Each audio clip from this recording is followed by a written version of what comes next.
Foco ESG. Oferecimento. Banco do Brasil. Somos All Amazônia. Onda de calor em pleno inverno. E antes disso, uma sequência de 6 ciclones extratropicais em 3 meses. Será que ainda há quem duvide da mudança climática causada pelo aquecimento global? Não há o que fazer para frear os desastres naturais.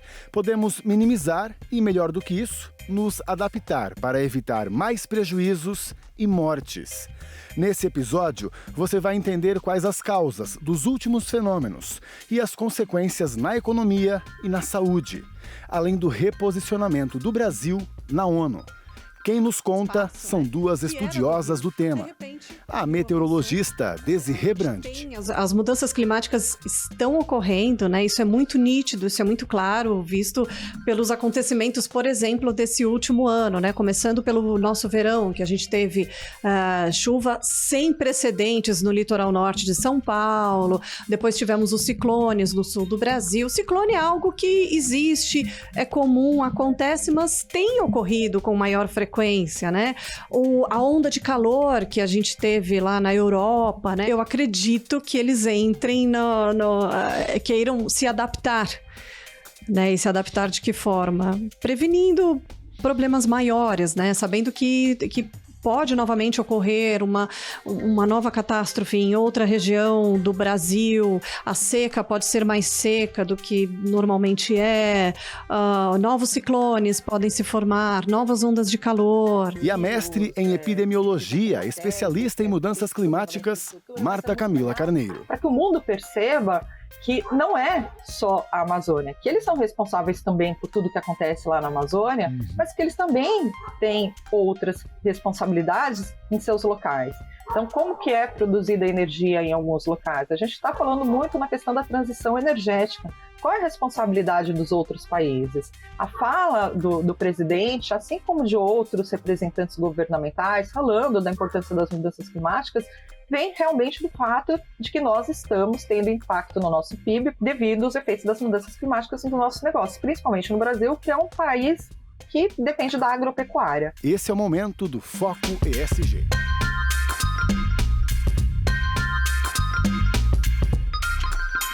Oi, bem-vinda, bem-vindo. Que bom que você está aqui com a gente, tanto pela sua companhia, mas principalmente pelo seu interesse no nosso futuro. Aliás, no presente, finalmente, estamos sentindo os efeitos da mudança climática. Como você está lidando com essa onda de calor, por exemplo? Te assustou os eventos no Rio Grande do Sul com o ciclone extratropical? Parece que agora não tem mais volta, não temos mais o que fazer para evitar, só se adaptar. Inclusive, tivemos uma Assembleia da ONU recentemente, e será que lá tivemos agora realmente compromissos ou apenas promessas de novo? Vamos conversar com grandes especialistas, a gente sempre traz as melhores para você, né? Aqui no estúdio está a meteorologista Desirê Brandt. Bem-vinda! Obrigada, Pablo, muito obrigada pelo convite, estou muito feliz de estar aqui com você. E também conectada com a gente, a Camila Carneiro. De volta ao Foco ESG, bem-vinda. Muito obrigada, Pablo. Muito obrigada, Desirê. Eu sempre adoro falar sobre essa temática. Acho que a gente tem uma função social muito grande ao disseminar esses conhecimentos, principalmente agora que nós estamos sentindo na pele as ações e os efeitos das mudanças climáticas. Pois é, tem aí curiosidades sobre isso, imagino que você também, né? Quais associações que a gente pode fazer realmente sobre o que está acontecendo e tudo o que a gente vinha ouvindo da ciência. Inclusive, Desi, até em conversas nossas ao longo dos anos que a gente se conhece, eu sempre reparei que os meteorologistas tinham um certo cuidado quando fossem falar de alguma situação extrema do clima, associar a mudança climática, né? Porque senão até poderia se banalizar isso, acredito. Como é que vocês realmente veem? Sem dúvida, está muito claro, né, que a gente tem, as mudanças climáticas estão ocorrendo, né, isso é muito nítido, isso é muito claro, visto pelos acontecimentos, por exemplo, desse último ano, né, começando pelo nosso verão, que a gente teve chuva sem precedentes no litoral norte de São Paulo, depois tivemos os ciclones no sul do Brasil. O ciclone é algo que existe, é comum, acontece, mas tem ocorrido com maior frequência, né, a onda de calor que a gente teve lá na Europa, né, com mínimas, imagina, você que trabalha com previsão do tempo agora, você sabe do que eu estou falando, né? Falar em mínimas em torno de 30 graus significa dizer que a temperatura não baixa nem mesmo durante a noite, nem mesmo sem a presença do sol, né? E isso até conversando com um cardiologista, ele falou que é extremamente perigoso, porque o nosso corpo, ele está acostumado a ter esse ciclo da temperatura diária, né? Esquentando ao longo do dia e esfriando na hora de dormir. Tanto que quando está um pouquinho mais quente, a gente sente aquele baita desconforto, né? Para dormir. Agora você imagina lá na Europa, né? Com termômetros acima de 45 graus e durante as tardes e durante as noites perto dos 30 graus, né? Ou seja, o corpo não tem aquele ciclo diário de temperatura, extremamente perigoso, né? Conversando ontem com esse médico cardiologista, e isso pode desencadear aí até alguns infartos, algo bem perigoso mesmo, é extremamente perigoso. Então, tudo isso, né? Essas ondas de calor, as chuvas em grande escala, os extremos, né? Os efeitos extremos, isso tudo tem se tornado cada vez mais forte ao longo dos anos e sim está relacionado a mudanças climáticas. Nós, meteorologistas, a gente tem percebido isso ao longo dos anos e agora, pelo jeito, está bem escancarado, né? Não tem como negar. E isso também, muita gente fala, não, é por causa do El Niño. Tudo bem, o El Niño e o Laninha são fenômenos recorrentes, né? Eles ocorrem ao longo dos anos. A gente teve os 3 últimos anos sob o efeito do Laninha e esse último ano agora com o El Niño que está ganhando intensidade. Ele não vai ser um super El Niño, como a gente teve 2015, 2016. Lá sim foi o El Niño do século. Que bom, já estava achando ele super, mas é porque não é só ele, então realmente Exato, isso. Não é só ele que está atuando, né? A gente tem um El Niño que agora ele já é considerado um fenômeno de forte intensidade por causa da escala dele, né, que é considerado pelo NOAA, né, já está com uma anomalia de 1,5 grau acima da média, mais do que 1 grau, tá 1,6, então mais quente do que o normal. Então isso já é considerado um fenômeno de forte intensidade, só que os efeitos dele se tornam mais fortes por conta das mudanças climáticas, tá? Então não é o El Niño que força as mudanças climáticas. As mudanças climáticas, elas são algo em uma escala muito maior, então ela propicia ali um ambiente, né, no geral, mais quente, e isso acaba intensificando os efeitos do fenômeno El Niño, por exemplo, tá? Então, algo que não era para ser tão evidente, a gente está sentindo muito na pele, como você falou agora, né? Nossa, esse inverno nem teve inverno. Exatamente. O El Niño, normalmente, ele deixa o inverno mais brando, né? Mas a gente sentiu isso de forma muito imediata. O El Niño se formou praticamente, começou a se formar em abril. E no inverno a gente já sentiu os efeitos, né? Algo que deveria ser um pouco mais gradual, esse ano a gente já sentiu um inverno mais fraco. Agora o verão parece que chegou mais cedo, né? E aí a gente tem algo também em uma escala um pouco menor, que já eu explico para você o porquê dessa onda de calor que o Brasil tá vivendo agora nesses últimos dias. A gente já volta aqui com o nosso papo, mas ainda quero conversar com você sobre sustentabilidade. Até porque não tem como falar desse tema sem citar um dos bancos mais sustentáveis do planeta, que é o Banco do Brasil, que assumiu 12 grandes compromissos para um mundo mais sustentável com metas até 2030, para fomentar o reflorestamento e a conservação florestal, a agricultura sustentável, a energia renovável e outras grandes ações. Então acesse esse QR Code que aparece aqui na sua tela para você saber mais. Vamos ver antes então a opinião da Camila sobre isso, porque ela é uma estudiosa sobre as mudanças climáticas e lógico que vocês vêm avisando, né, sobre essas situações há muito tempo, né, Camila? Mas parece até que esse ano realmente houve quase que um lançamento das mudanças climáticas, porque de repente, até como a Deise comentou, né, até o El Niño, vai se configurar, de repente, pã! né? Ciclone, onda de calor. Isso está surpreendendo muita gente, Camila? Ou a ciência realmente até fica um pouco frustrada hoje, né, em ver que, olha só, como a gente tinha razão e muita gente estava colocando descrédito? Então, perfeita a sua colocação, Pablo. Realmente, a gente já vem avisando há muito tempo, né? A ONU vem, o IPCC, o Painel Intergovernamental de Mudanças Climáticas. O último relatório do IPCC divulgado fala da emergência climática.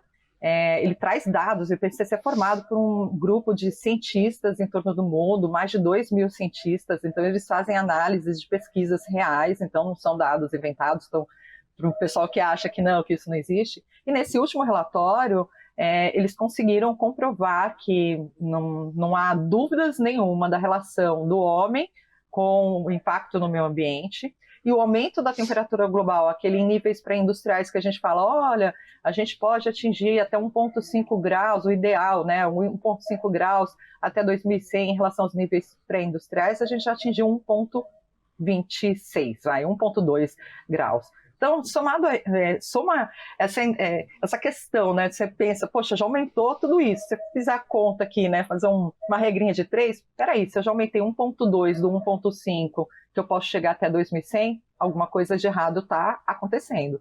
Então, isso leva não só as pessoas, as empresas e os governos terem que pensar em duas estratégias atualmente. Primeiro, em mitigar a emissão de gases do efeito estufa, desacelerar, porque isso é fato. Lembrando que o efeito estufa é um fenômeno natural que permite com que a gente tenha uma temperatura adequada de sobrevivência aqui na Terra, e mudanças climáticas representam esses impactos nesse fenômeno natural, né? Então, que acaba levando às mudanças climáticas. Então, a gente tem que pensar aqui, devido ao aumento dessa temperatura, a gente tem que pensar em diminuir, mitigar a emissão desses gases e, principalmente, já dito pela ONU, não sou eu, Camila, que estou falando, a gente tem que pensar em adaptação. Como assim adaptação? Sim, nós temos que nos adaptar aos efeitos das mudanças climáticas, não só sobre o nosso organismo, mas as empresas e os governos. Então, por exemplo, o que aconteceu agora no Rio Grande do Sul, recentemente no Rio Grande do Sul, aquela cheia, aquela enchente e tudo mais. Se tivesse um plano emergencial, muito provavelmente algumas pessoas, algumas vidas teriam sido salvas, né? Se a gente pensar em empresas de grande porte, como que elas estão se adaptando aos olhos dos investidores aos efeitos das mudanças climáticas sobre o seu negócio? Por exemplo, o aumento da temperatura global representa o aumento de pragas no sistema de produção de matéria-prima, aumento de pragas resistentes, o que leva a um consumo maior de agrotóxicos, de fertilizantes, de investimentos em tecnologias para climatizar essas áreas, e esse custo acaba sendo repassado para o consumidor final.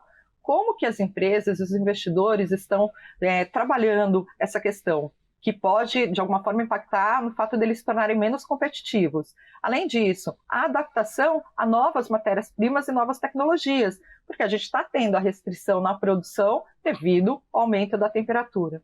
E nós, como pessoas, como trabalhadores, como organismos, muito bem dito pela Desirê, falando do médico que ela estava conversando, né, do cardiologista. De fato, quando aumenta a temperatura, a gente tem uma dilatação dos nossos vasos até para adaptação, e isso leva à queda da nossa pressão.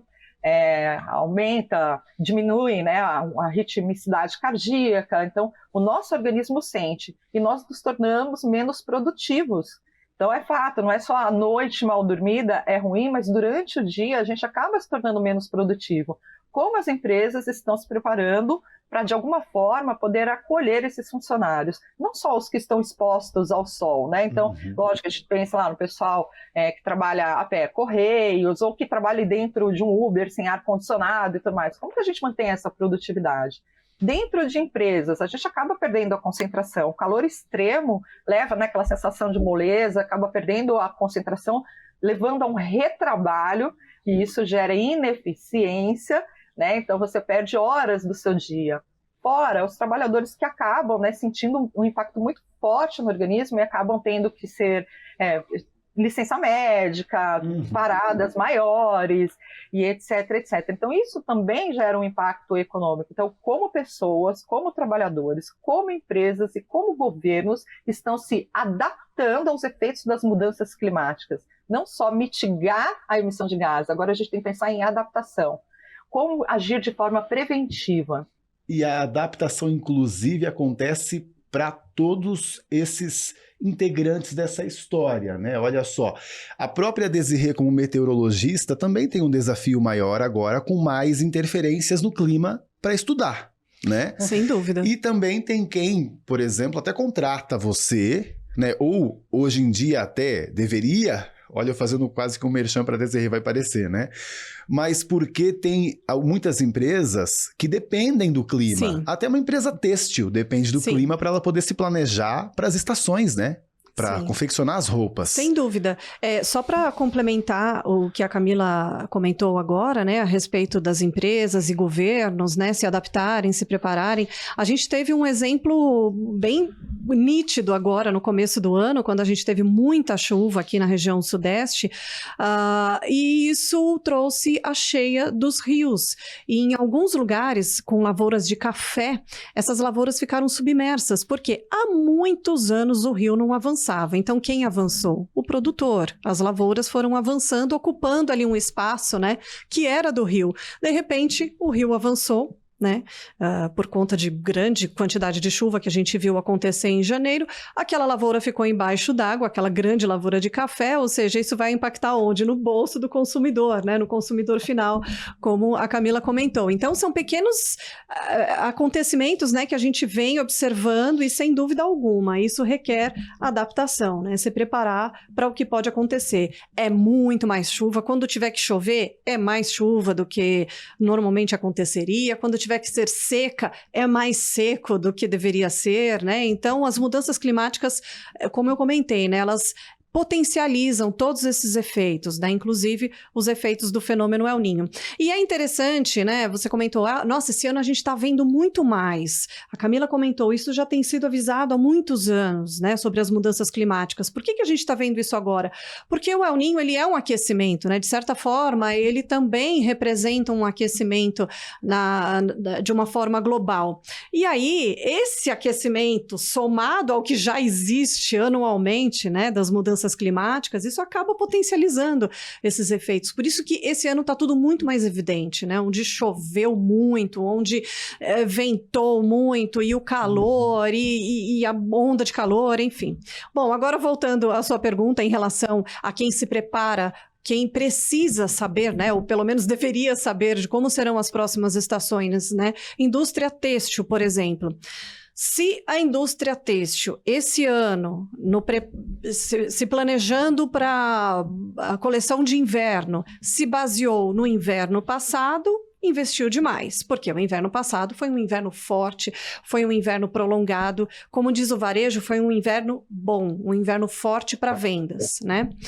E esse ano a gente teve um inverno super fraco, e foi por quê? Por causa do El Niño. Então, quem se baseou no inverno passado, investiu demais. E investir em produtos de inverno é investir pesado. As roupas de inverno, por exemplo, elas são mais caras, elas são maiores, elas ocupam mais lugar em estoque, espaço em estoque. E outro detalhe, ano que vem a moda vai ser a mesma? Será que ele consegue o ano que vem desovar essa coleção do ano passado, né? Então, são questões assim que ninguém imagina, mas nós, né, na nossa empresa, a Notus, a gente faz essa consultoria, né? A gente prepara o varejo, o agro, principalmente, para as próximas estações, para as próximas safras, para as coleções, alimentos e bebidas, por exemplo.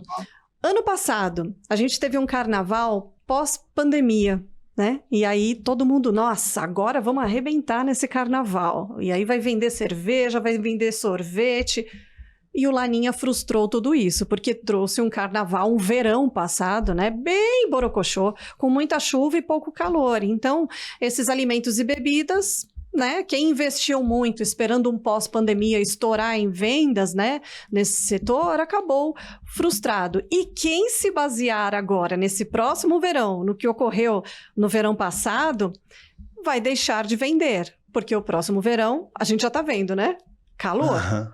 Vai ser um verão marcado pelo calor, e isso em todo o Brasil, né? Então, quem tem uma consultoria avisando, gente, não vai ser igual ao ano passado, vai ser completamente diferente, né? Sim. Isso faz toda a diferença. Até fala um pouco dessa onda de calor, então, Desi, agora específica, A onda de né? calor agora. E nos conte, a gente fica curioso, devemos ter mais, então, até o verão.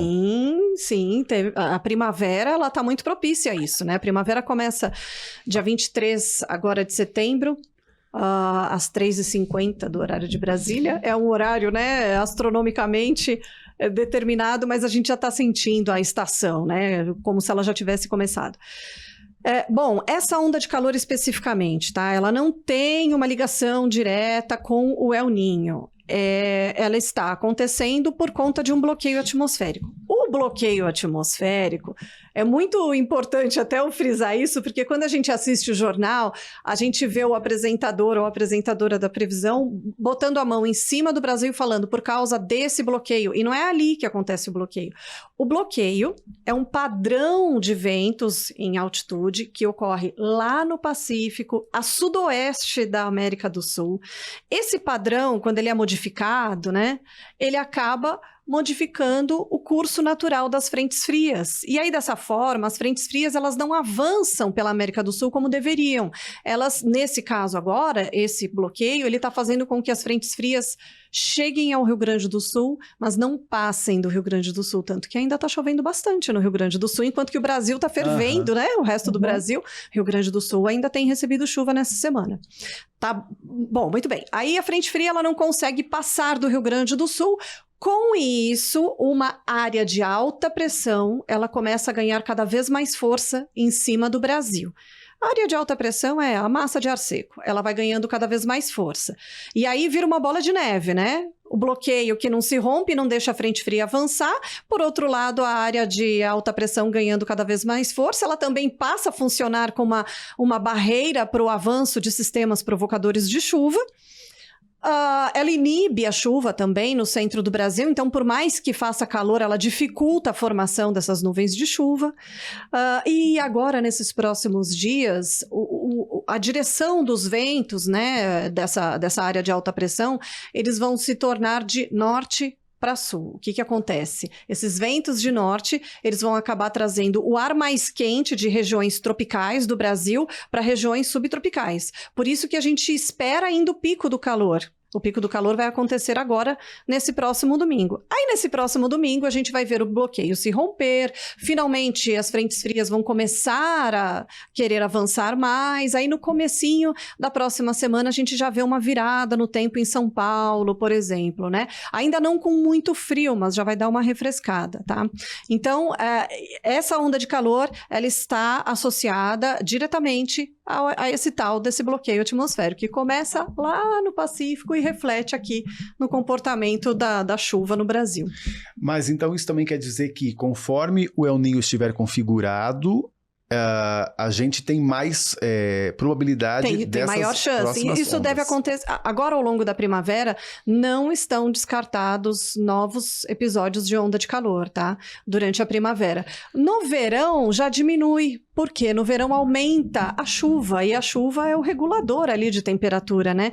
Inclusive, historicamente, tá? Independente de ter mudanças climáticas ou não, é na primavera que a gente atinge as maiores temperaturas no Brasil. Porque na primavera a gente ainda não tem aquele regime de chuva, né? Porque é no verão que a gente enche as nossas caixas d'água, né? Na primavera, a temperatura já consegue aumentar mais ao longo do dia, porque a gente tem mais horas de sol ao longo do dia, então a temperatura estoura mesmo, e não tem nuvem se formando para impedir a elevação dessas temperaturas. Agora, no verão, o que acontece? Amanhece, né? O sol aparece, a temperatura sobe, à tarde forma nuvem, chove. Isso acaba sendo um regulador aí de temperatura, né? E na primavera, não. Na primavera, muitas vezes, não tem nuvem para formar. E aí a gente tem os extremos de temperatura durante a primavera. Esse tema já foi levado agora à ONU, né? Agora não, né? O tempo inteiro, mas eu digo, o presidente Lula, na Assembleia da ONU, começou o discurso dele falando sobre isso. A onda de calor, ciclone no Rio Grande do Sul. Só que ainda a gente não vê, né, Camila, uma comoção deles, né? mais um discurso? Aí eu vou falar em nível mundial, a minha percepção em nível mundial, né? Parece que o mundo todo, de alguma forma, quer culpabilizar o Brasil pelo que está acontecendo na Amazônia e relacionando isso aos efeitos das mudanças climáticas. De fato, né? Vou dar 2 passos atrás para ninguém achar que eu estou, né, metendo a louca aqui, vindo ainda na conversa da Desirê. O que acontece? Quando a gente desmata a Amazônia, então o aumento da temperatura global já é um fator de restrição do equilíbrio ecológico lá. Então algumas espécies acabam entrando em extinção. Então a gente tem um problema muito sério já ali. Aumentar o desmatamento e as queimadas faz com que a gente consiga sequestrar menos carbono. E pior, com esse desmatamento, a gente impacta diretamente os rios voadores, que é o que traz aquela massa de ar úmido aqui para a região central. Né? Então, vem lá aquela que a Desirê está falando, né? Aquela massa de ar que vem do trópico, né? Aqui para nossas regiões subtropicais, ela pode vir úmida, abastecendo também as nossas bacias. E aí a questão econômica toda envolvida, e etc, etc, etc. O que acontece dessa fala da ONU?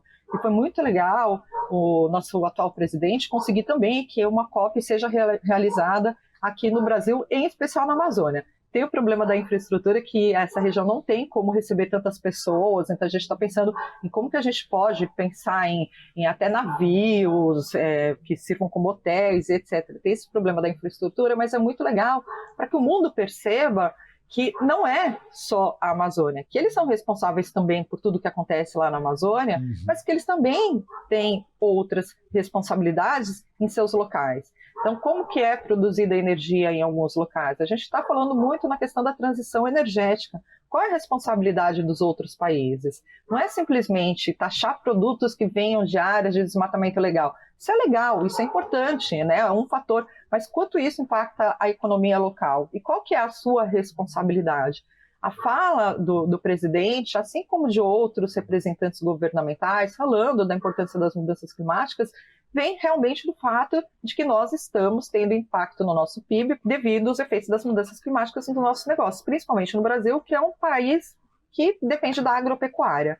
Então, a gente está falando de um impacto direto. Então, essa sensibilização vem através do impacto econômico também que a gente está sentindo. E da conscientização de que a gente não pode mais esperar, que todos nós somos responsáveis. Não dá para ficar discutindo como a gente discutia lá na Conferência de Estocolmo em 1972, onde a gente tentava encontrar culpados, os países mais ricos, os países menos ricos, quem poluiu agora, quem deixou de poluir e tal. Não, agora todos nós estamos no mesmo barco. Todos nós estamos sentindo as dores dos efeitos das mudanças climáticas. A ONU reconheceu recentemente também o termo refugiados climáticos. Olha do que nós estamos falando. Quem são os refugiados climáticos? Refugiado é aquele que não pode mais viver no seu local de origem e não por opção. Não é que o cara não quer passar, quero passar férias no Brasil porque o Brasil é legal. Não, ele vem para o Brasil porque não tem mais como viver no local onde ele estava. Então, aumento do nível do mar, né? Pessoas que vivem em ilhas. Como que elas vão continuar sobrevivendo lá? Elas têm que sair do seu local de origem. Então, olha a gravidade do que a gente está falando. E, inclusive, até no Brasil, né? Mudança de padrão. A própria cidade de Belém, que você citou, que teremos a COP aí, não essa agora, a próxima, né? Deve ser uma das cidades mais quentes do mundo em pouco tempo. Ou seja, é uma mudança de padrão de um local do nosso globo, né, Desi? E isso pode acontecer com mais lugares. Em mais lugares, com mais frequência. Nossa, é chocante, né? Quando a gente para ouvir a Camila, por exemplo, falando em refugiados climáticos. É muito... É forte isso, né? Sim, e muita gente não entende realmente... Aí que está o drama da mudança climática, né? E só para pegar o gancho aqui que a Camila comentou a respeito dos rios voadores, né? Você sabe... Como que funciona a chuva, por exemplo, no interior de São Paulo? Porque São Paulo depende de chegar uma frente fria até a costa do estado, só que essa frente fria, se ela não tiver conexão com a umidade da Amazônia, não vai chover no interior. Um encontro, né? É como se houvesse uma conexão ali. Os rios voadores alimentam essas frentes frias. Se não tiver esse rio voador, se não tiver essa umidade vinda da região da Amazônia, não vai chover no interior. Só vai chover na costa de São Paulo, entendeu? As frentes frias passam ali pela costa e aí elas têm o suporte de umidade do mar. Agora, para fazer chover no interior, a gente precisa da umidade da Amazônia. Então, a gente está falando da Amazônia, lá na Amazônia, para chover aqui em São Paulo. Se não tiver, não chove, né? Então, e ano passado, a gente viu de forma muito clara o início da chuva no interior do Brasil. E a gente via chover em vários lugares e tinha uma área entre Mato Grosso do Sul, que ali não chovia. E produtor rural falando, nossa, vocês estão falando que está chovendo em todo lugar, aqui não chove, né? Uma área grande até. Uhum. E aí, quando você olhava assim, era justamente onde não tinha mais floresta. Você via acabar a floresta, onde tinha floresta, você via pipocar a chuva ali todos os dias, e onde acabava a floresta ali, demorou para começar a chover, para a umidade se espalhar mais, né? Então, é sobre isso, viu, Pablo? Sim, a gente trouxe bastante a factualidade para esse episódio e eu achei bem importante mesmo, porque eu acho que agora o pessoal está sentindo na pele. Pode ser que agora eles, então, abram, né, a sua cabeça para finalmente entender o que está acontecendo. Por isso que esse papo acho que foi bastante importante. Eu não quero ser um pessimista, mas eu quero perguntar para vocês de expectativa a partir de agora, quando a gente fala em mudança climática. E aí depois eu pergunto também sobre uma visão otimista, né, do nosso planeta. Camila. Eu acho que, entre aspas, males que vem para bem, né? Nossa, eu pensei exatamente isso. A gente está sintonizada, viu, Camila? Pensei exatamente isso.